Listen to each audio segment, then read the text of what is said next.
क्या आप लोग जानना चाहते हैं कि ये हमारा भोला भाला समाज पुराने समय से ही ढोंग पाखंड और अंधविश्वास में जकड़ा चला आ रहा है। इसी ढोंग पाखंड अंधविश्वास के चलते विदेशी आर्यों ने भारत में आकर देश का नाम ही बदलकर आर्यावर्त रख दिया था और देश के अंदर समाज को चार भागों में बांटकर पाखंड और अंधविश्वास को बढ़ावा दिया। इनमें चौथा वर्ण जो शूद्र वर्ण बनाया गया था उसे ही ये तीन वर्ण के लोग मूर्ख बनाकर अपनी गुलामी में लगा के सेवा और बेगारी कराते थे। उसी समय से ये समाज पीड़ित, शोषित, दबा कुचला, अंधविश्वास में फंसा चला आ रहा था।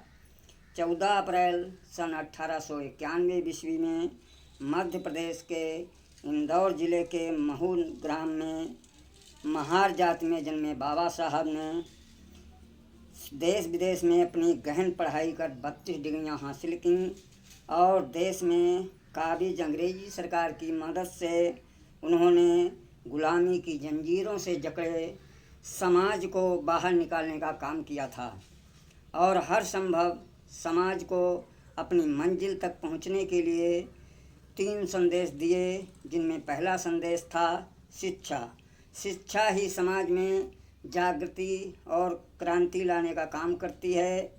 इसी शिक्षा की बदौलत देश में सदियों से दबा कुचला समाज आज अपनी पूरी आज़ादी के साथ सम्मान की ज़िंदगी जी रहा है।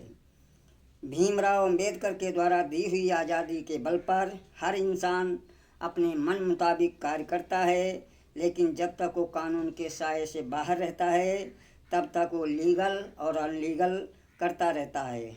लेकिन जब कानून के दायरे में आ जाता है तो उसे हवालात की हवा खानी पड़ती है। बाबा साहब ने शिक्षा के दरवाज़ों को खोलकर सबको आत्मनिर्भर बनने के लिए शिक्षा का मूल मंत्र दिया था। बाबा साहब के सिद्धांतों को भूलकर ये आज भी समाज अपने लोगों द्वारा फैलाए भ्रमजाल में फंसकर अपने जीवन को दुखदाई बनाता जा रहा है। अरे आप लोग खुद सोचो कि जो भ्रमजाल फैलाता है वो तुम्हें तुम्हारी मंजिल से भटकाकर दुखदाई रास्तों पर भेजने का काम कर रहा है। अतः आप लोगों से विनम्र निवेदन है कि यदि भ्रमजाल में फंसाने वाला तुम्हारा कितना भी करीबी हो और तुम्हारे ही समाज का क्यों हो, फिर भी उस पर विश्वास न करके पाखंड और अंधविश्वास से दूर रहने की कोशिश करो। किसी के आशीर्वाद से कल्याण होने वाला नहीं है। जैसे एक उदाहरण के तौर पर कह रहा हूँ कि यदि खेत में बिना बीज बोए फसल लेने की उम्मीद से अंधविश्वासी लोगों से आशीर्वाद लेकर क्या तुमको फसल मिल सकती है? फसल लेने के लिए बीज बोकर अच्छे उत्पादन के लिए भरपूर तन मन धन से मेहनत करनी पड़ती है, तभी फसल प्राप्त होती है। अतः देश के बंधुओं, माँ बहन बेटियों से अपील है कि आप लोग शिक्षा प्राप्त कर कामयाबी के लिए मेहनत करो और आत्मनिर्भर बनो। प्लीज़ साथियों, मेरे यूट्यूब चैनल को लाइक और सब्सक्राइब करो।